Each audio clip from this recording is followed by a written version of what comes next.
Yeah, I live in Spain. It's 2006 in this story. You can hear me, right? Yes. Thank you. And I just got home. I had an argument with my ex, and I'm still shaking. I kicked against the dishwasher, I got to be honest. But there was a precedent set. She drew this huge kitchen knife and almost cut an artery, my brachial artery, that is, which she'd never done before. So I left. I said, if you start killing, I refuse to stay any longer. So I'm home, watching television, and the doorbell rings, and it's the police, 5 of them, heavily armed. And they go like, shh,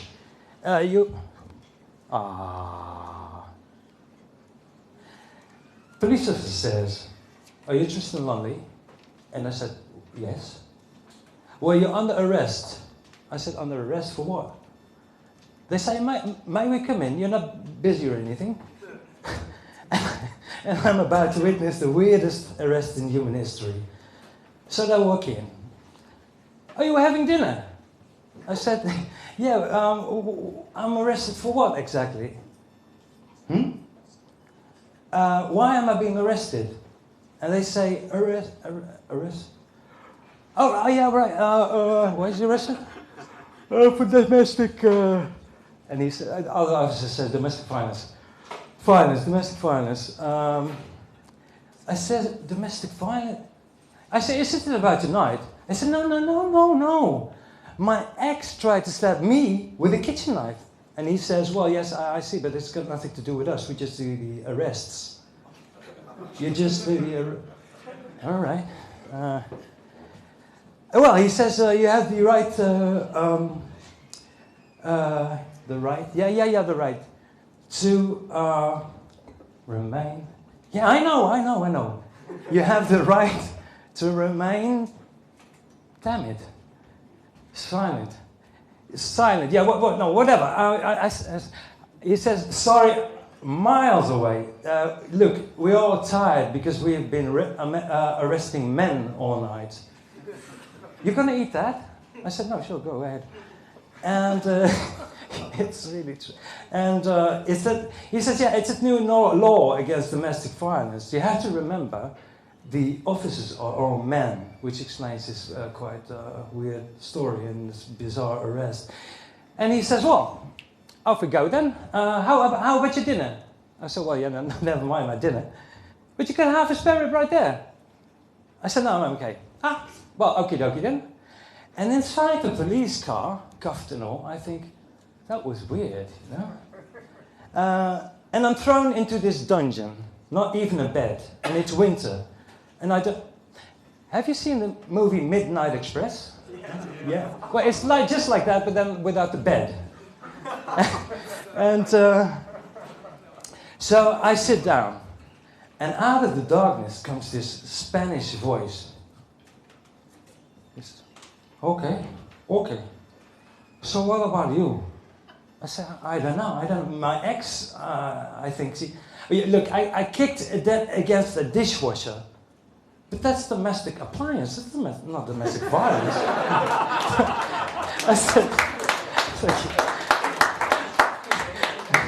I said, what about you? And he says, coño, domestic violence, man. I said, what did you do? You throw your wife off a balcony? Because that had the tendency to happen in Spain, gotta be honest.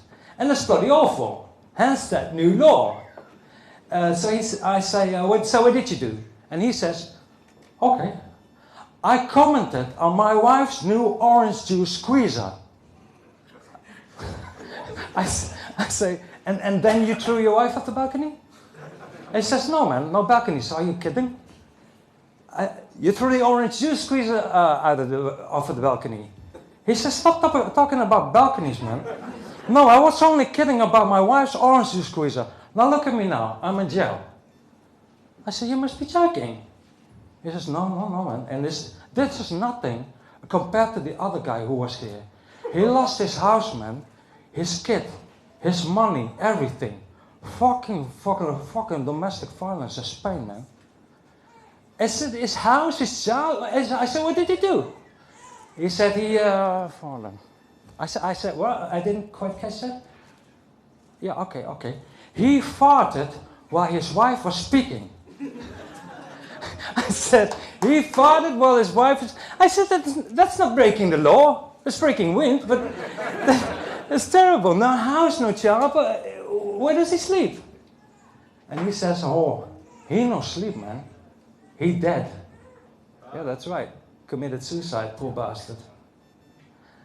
I see some of it go, come on, you know. But it's true. This is actually real. This is what happened. People say, can't you even ever talk serious about it? I am, you know, because farting, can you believe it? Can you imagine? They're sitting in the living room and she goes, so I was like, I need a safe space. And he goes, oh, sorry for that. Your house is mine. Just one moment. Yes, police, yes, I wanted to report a case of farting. Yes, a case of domestic flatulence. I have been flatulated. And they, you know, and they hate doing. Oh yeah. And the other guy, the guys at the police go, oh, not another one of the, you know, you take it. And he goes, no. And because by law, they have to detain the flatulator. And I hate doing it, as you can imagine. Can you imagine? You are under arrest. What for?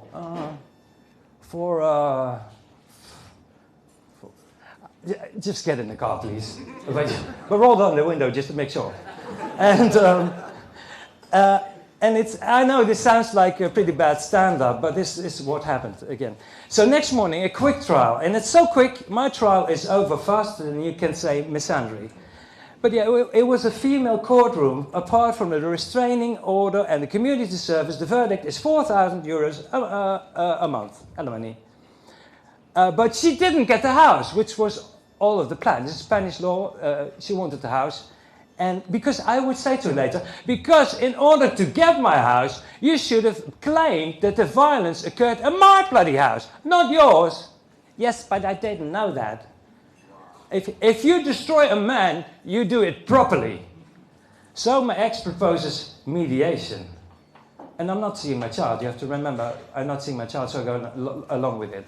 And it's a female mediator who turns out to be an exact replica of my ex, talking in memes. A child may outgrow your lap, but you will never outgrow your heart. And my ex, I go, oh. And my ex goes, oh, that's so true. And the mediator says, now the child should always be number one.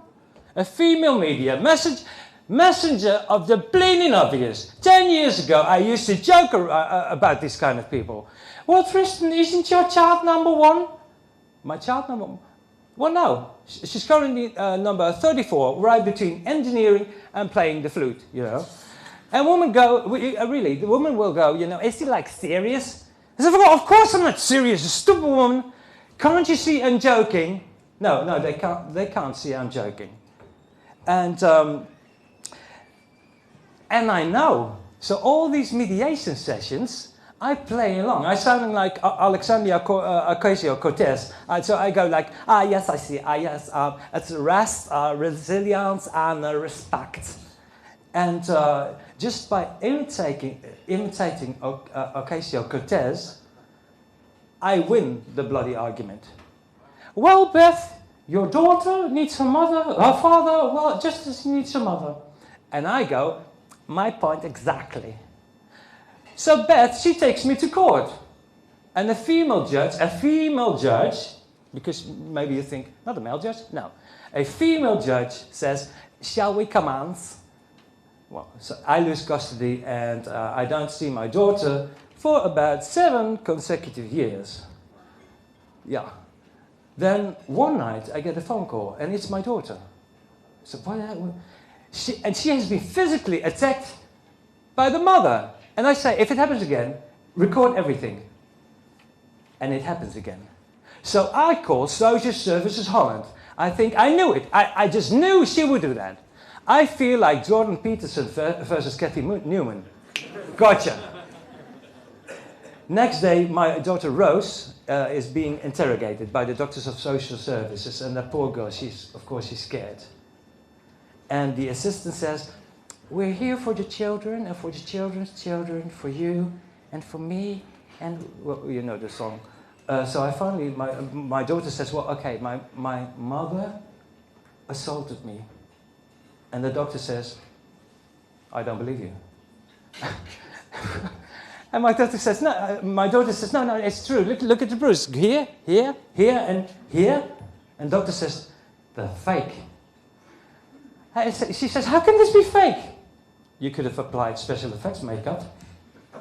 Applied special... Look, examine them, for crying out loud. And he says, all right, you testy little bint. Always something to complain. Teenagers. Wicked. Wicked. And she says, "Well?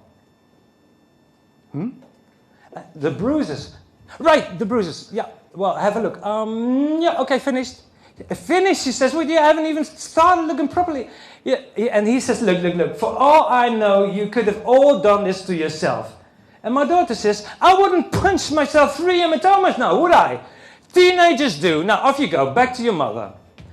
So I say to social services, "I got the bleeding evidence of abuse right in my bloody hands." And they say, "So?" "So?" And they say, "Thing is, we don't go by evidence. We go with female intuition." Female intuition, yeah. So I say, "But what does your female intuition tell you when I say I take these recordings of crisp, clear child abuse to court?" And they say, "All right, let's have it." But my ex, she says, hold it. She knows it's true. Within 2 weeks, I snagged a visiting week. Hooah! Now, how's that for combo? So after 8 years of barely seeing each other, Rose, my daughter, and I are being together, finally. But after her vacation, she refused to board the plane. I have to pick her up from the airport. So we go straight to the police, and I explained the story. Police says, "Do you have custody?" And I said, "No, I don't. That's the problem." And he says, "In that case, sir, I have to to detain you." And I say, "Detain again?